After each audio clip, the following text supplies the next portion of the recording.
définitivement avec le pouvoir en place. Depuis cette date, contrairement à beaucoup d'autres politiques, il faut le dire, Jean Ping a commencé à parcourir Libreville, quartier par quartier. Il n'y avait pas beaucoup de monde au départ.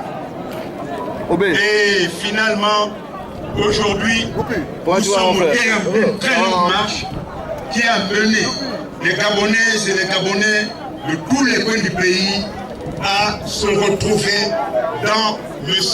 Jean Ping, qui est désormais l'espoir de tous les Gabonais pour l'alternance et le changement. Nous sommes arrivés à cette situation parce que l'homme, M. Jean Ping, a fait montre de beaucoup de modestie et beaucoup de détermination. Il a visité tout le pays, province par province, village par village, canton par canton, département par département, commune par commune. Et il a rencontré les Gabonais. Il a rencontré les Gabonais en chair et en os. Et les Gabonais ont adhéré à la personne. Notre candidat démarre. Notre candidat démarre la course.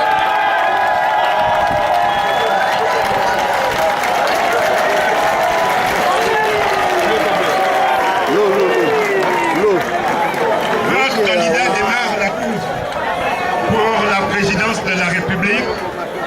C'est cela aussi la démocratie. Le peuple s'interroge. Le peuple nous interroge en disant il y a trop de candidats de l'opposition. Il y a trop de candidats de l'opposition.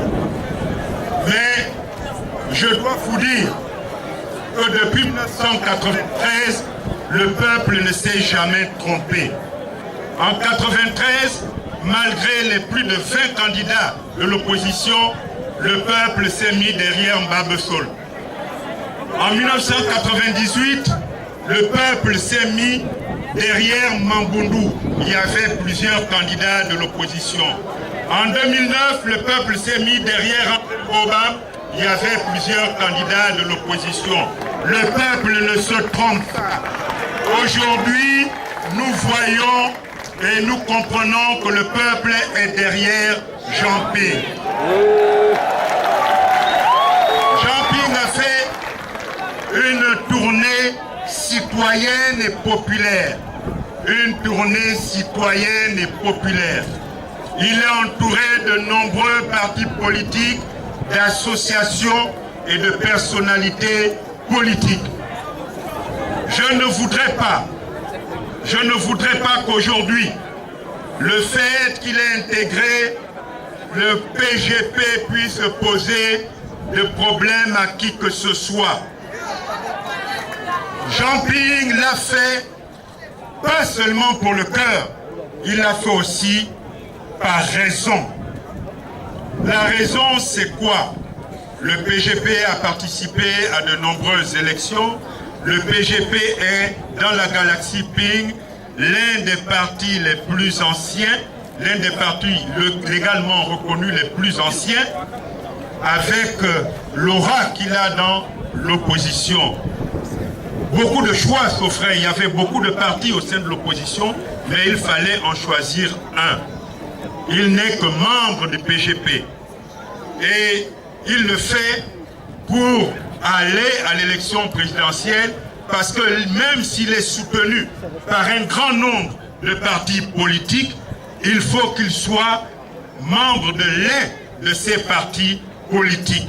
Voilà pourquoi il est rentré dans un parti politique. Ce n'est pas à l'exclusion des autres partis politiques.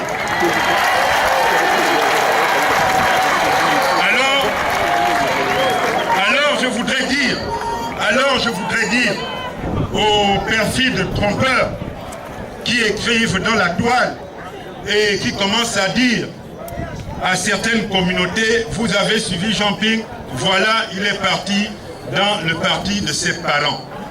Je crois que c'est un discours de division, c'est un discours dont la nullité n'a d'égal que l'accablement dans lequel se trouvent des gens qui manquent complètement d'arguments.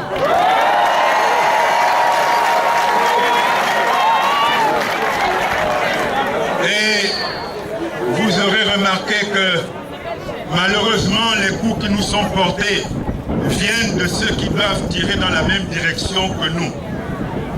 D'autres Gabonais, certains Gabonais s'interrogent parce qu'ils ont entendu des responsables politiques de l'opposition dire que pour être candidat à l'élection présidentielle, il fallait être de père et de mère gabonais.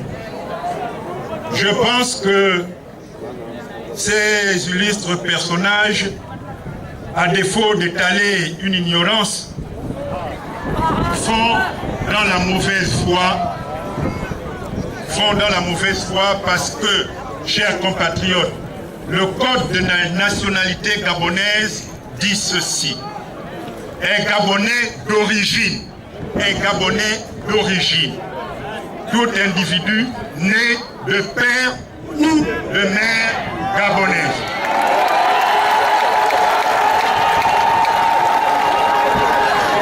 Alors, le problème de nationalité d'origine ne se pose pas à Jean-Pierre. Il se pose pour d'autres. Et sous la loi, sous l'article 10 de la Constitution qui a été élaboré du vivant d'Omar Bongo Ondimba. Ce n'est pas l'opposition qu'on veut accuser de xénophobie qui a écrit cet article-là. C'est Omar Bongo Ondimba, sans doute il savait ce qu'il faisait. Chers compatriotes, il y aura beaucoup de candidats, mais il n'y a qu'une seule chaise pour une seule personne. Cette chaise de la présidence de la République, ce fauteuil de la présidence de la République revient et reviendra à Jean-Pierre.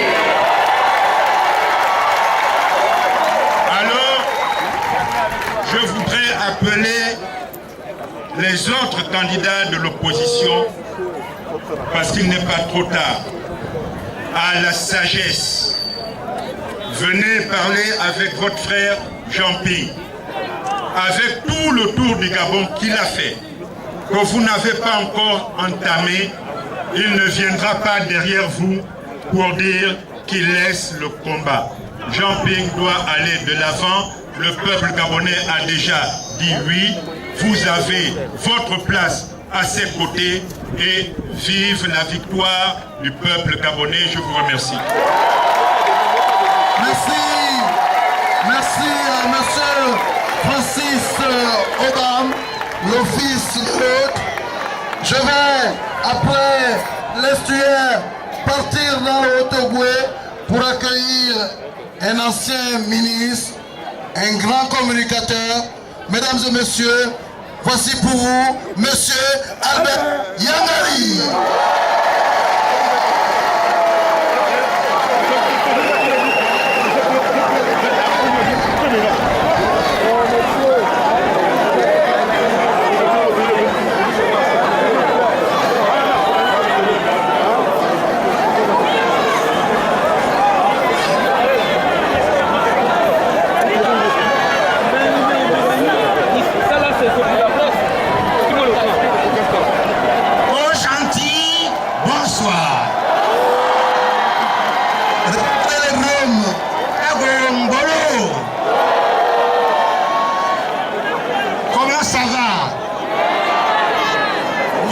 Aujourd'hui pour faire quelque chose de très important.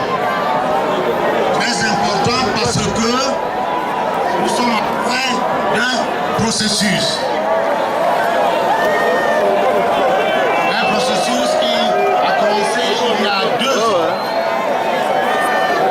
2 ans que quelqu'un de très humble, 2 ans de que la population a exercé auprès des populations de Libreville et de tous les points du Gabon.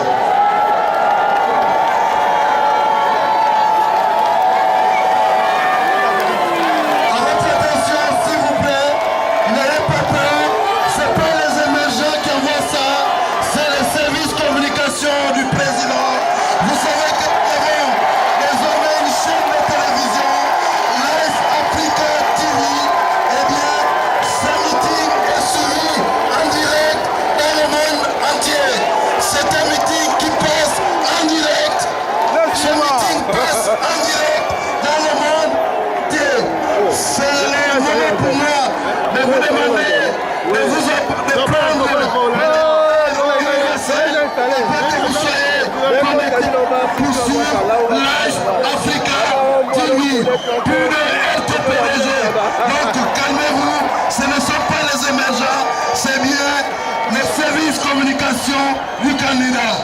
Monsieur Angari, allez-y. Monsieur le Président Jean-Ping, Madame Janine Ping, Mesdames, Messieurs, ce que vous voyez, c'est les innovations qui arrivent, parce que c'est la première fois à Port-Gentil que vous voyez ce genre de produit.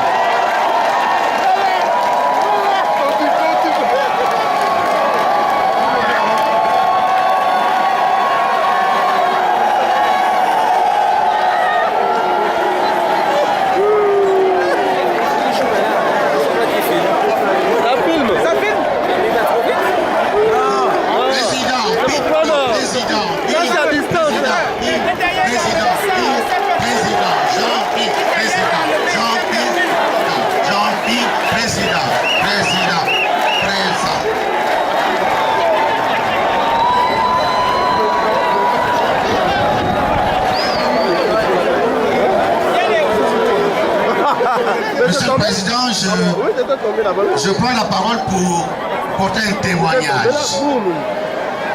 Un témoignage que je peux vous faire partager. Veuillez désormais suivre le discours, s'il vous plaît.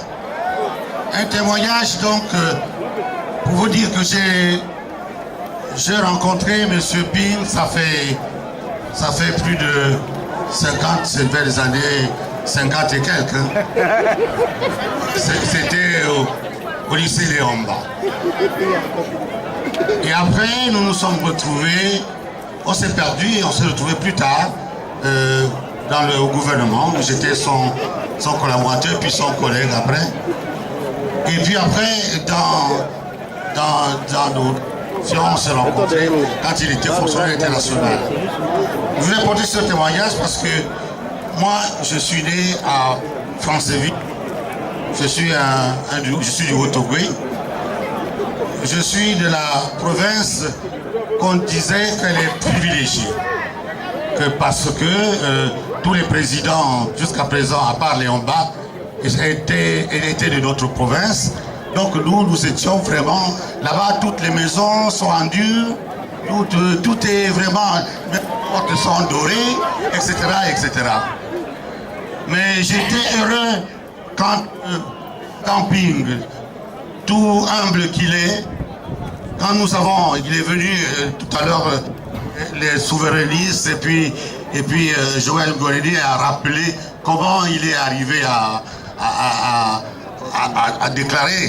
se déclarer candidat, et puis à venir avec les souverainistes pour la première fois. Je lui ai offert pour la première fois d'essayer de casser la glace du Haut-Ogooué, parce que Haut-Ogooué c'était une province complètement fermée. La première fois que Mbaye Bedesso était là-bas, il n'a pas dormi. On a lapidé, il est retourné le même jour dans le train.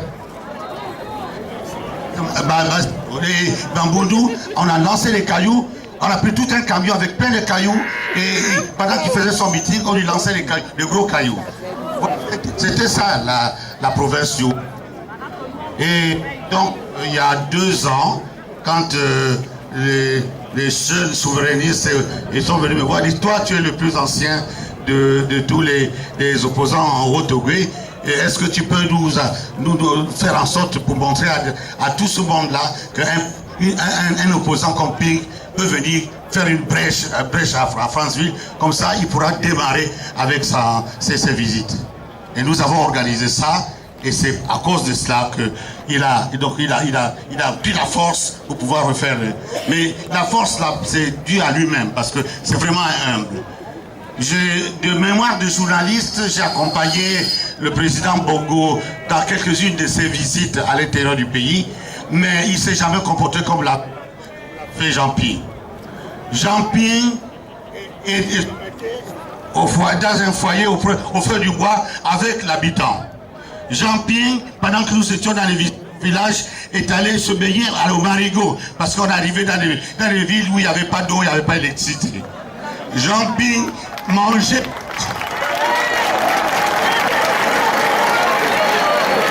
Jean Ping a mangé avec l'habitant. Il mangeait avec l'habitant ce qu'il y avait. S'il y avait la loti, s'il y avait enfin, tout ce que vous savez. Hein. Vous le savez.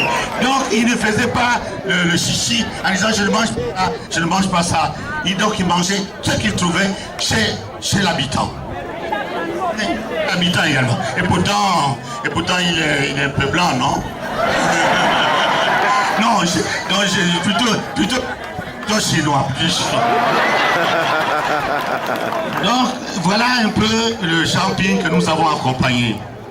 Mais nous avons constaté, à cause de ça justement, qu'il est venu, nous sommes allés avec lui, nous sommes venus, nous avons vu, lui, il a convaincu les gens qu'il rencontrait, parce qu'ils ne le connaissaient pas. Parce que c'est la première fois que quelqu'un qui aspire à être le patron d'un pays, qui aspire à être le chef de l'État, a fait d'abord le voyage que Ping a fait à travers le Gabon et se comporter comme il s'est comporté. C'est pour cela que je crois que c'est le monsieur Augustin Evo Akedegui qui, au jour où il a fait asseoir Ping à la cour du collège de Tchoréré, il a dit, je te donne cette place-là pour que tu la gardes, tu es le futur président de la République. Il l'avait déjà dit en le faisant asseoir. Et depuis cette date, chaque fois que nous avons fait le tour des villages, l'une des choses qu'on donnait au président Ping, c'est d'abord le siège. Le siège, on lui faisait une place. Parce que ça, nous, dans nos coutumes, c'était le petit tabouret. Un tabouret qu'on donnait. Mais là, à faute de tabouret, même si c'est une chaise en plastique, on l'habillait. On l'habillait avec du pain blanc ou avec quelque chose pour qu'il puisse s'asseoir et que ça devienne un trône.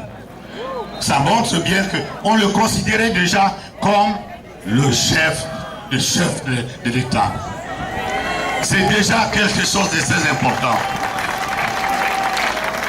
C'est pour ça que je voudrais vous dire que, puisque apparemment, c'est pas apparemment, puisque vous êtes tous d'accord, en tout cas les personnes que nous avons visitées à l'intérieur du pays, ils sont tous d'accord que le futur président, ce sera Jean-Ping. Ce sera Jean-Ping. Alors, et vous, apparemment, je lis sur vos visages, vous êtes aussi d'accord pour que le futur président soit Jean-Ping. Alors, il faudra protéger, il faudrait que vous puissiez vous bagarrer, parce que le président Ping dit toujours que nous faisons notre travail, nous avons fait notre travail. Il est allé se baigner à la rivière, il est allé se mettre au coin du feu, à côté des villageoises, il est allé manger ce qu'on lui offrait, il a fait son travail pour pouvoir faire le contact avec eux. Maintenant, ils sont tous d'accord, que vous êtes tous d'accord, que vous allez mettre son bulletin dans l'urne le 27. Il faudrait que vous protégiez cet acte-là. Il faudrait que vous soyez là jusqu'à la...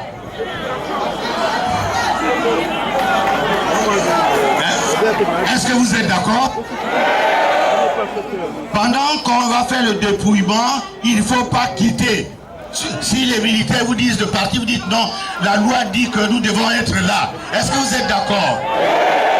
Nous devons protéger, puisque nous sommes tous d'accord que Ping soit président, puisque nous sommes tous d'accord que nous allons voter pour lui, il faudrait que ce jour-là, nous soyons là toute la nuit, même s'il n'y a pas de lumière, parce qu'ils font toujours, ils éteignent toujours la lumière, même si vous venez avec les torches, avec les lampes, pour qu'on atteigne, vous avez des cellulaires, vous avez, on éclaire tous les vieux, on reste là. Est-ce que vous êtes d'accord? Alors, moi je m'en vais, je pense que comme disent les Anglais, je trust sur M. Jean Ping, sur le président Jean Ping, parce que je l'ai vu à l'œuvre. Il a réussi partout où il a été. Il a réussi ses études brillantes. Il a réussi ses études aussi bien secondaires, primaires, secondaires que universitaires. Le premier travail qu'il a eu, c'est dans un organisme international, c'était à l'UNESCO. Il était fonctionnaire. Mais c'est parce qu'il le faisait très bien que le gouvernement, les autorités du Gabon ont dit non, on va le récupérer de l'UNESCO, on va le mettre comme fonctionnaire de Gabon à l'UNESCO. Parce qu'ils voulaient absolument qu'il y ait quelqu'un de bien là. Pourquoi ça? Pendant qu'il était à l'UNESCO comme fonctionnaire, pourtant gabonais, mais le directeur général de l'UNESCO, M. Martin Mbo, un Sénégalais, qui était directeur général de l'UNESCO, qui est la structure qu'il employait, a donc pensé lui proposer le poste de directeur de cabinet du directeur général de l'UNESCO. Mais nous avions des autorités ici qui étaient jalouses.